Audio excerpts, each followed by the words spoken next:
At Hands On, we believe in connecting children to a strong sense of place.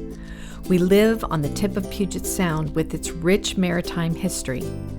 And we want children to care about the beaches, the water, and the animals that make our homes so special. We've been all about lighthouses this summer at Hands On. We actually made this lighthouse with the kids in the makerspace in the art studio. As you can see, we have a really busy day today in the make space. It's one of our first rainy days of the summer. And we're using glue guns today to make lighthouses. We're making things with real tools and with real lights, LEDs attached to batteries. We're also talking about lighthouses and how to tell them apart. During the day, they use what they call a day mark, which is the different pattern that's on the lighthouse so that the sailors can tell from the water what shore they're close to. And then at the night, it's about the flash in the lighthouse, and the different lighthouses have different kinds of flashing. I've had a soft spot in my heart for Hands On Museum for quite some time.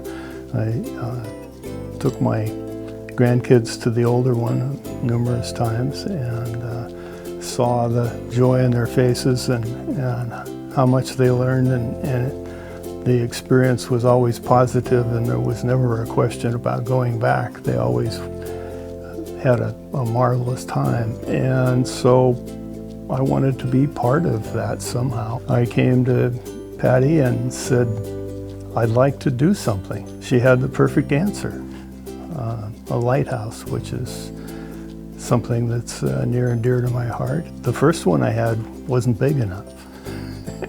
So the kids had to be able to get all the way to the top and get outside. The lighthouse is 30 feet tall, 12 feet square at the base. It's been really fun to get to this point, and looking forward to seeing it become a reality. So we are going to show you the drawing for our lighthouse exhibit. Are you ready for this? Uh-huh. Okay, ready? This is what it's going to look like. Wow. We know that it's hard to teach children to love what they cannot see, which is why we created the Puget Sound Crawl Through with its amazing underwater view. When we decided to add the lighthouse, we knew we wanted to expand their understanding of what lives in the Puget Sound by creating an interactive sculpture of a mama with her baby orca. When I saw that plan profile of the lighthouse, I imagined myself being up on top of the lighthouse from the high vantage point and looking down into the surrounding area and saying, hey, look, there's an orca out there, you know? And I thought, what a great thing for a kid to be able to go up in there and be up there and interact that way with his immediate environment in a very playful and imaginative manner. So that what I imagine is this being a model, these wave pieces that are made out of granite would be about 6 feet long, and the orca fin itself would be about 4 feet tall, which is pretty much life-size. If a child is on the lighthouse and viewing from the viewing platforms up there, they will see the orcas out there and will kind of recognize that from a lighthouse you can see a lot of things, which I think they're going to say, not only can I see that wonderful orca out there, but I can also go down there and I can swim underneath of him, you know? And I can crawl up on top of the waves and I can touch his fins.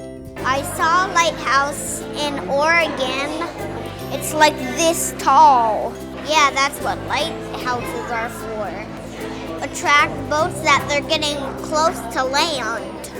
They would help a boat if it's like super dark and stormy, and there are like very important people on it, like Benjamin Franklin. If Benjamin Franklin was on a boat, it would help that Benjamin Franklin get to where he needs to go. I've been to every single exhibit in the museum. I think it'd be really fun to have Lighthouse. It's new, and we don't have a lighthouse here in Olympia. Being at the top would be so much fun.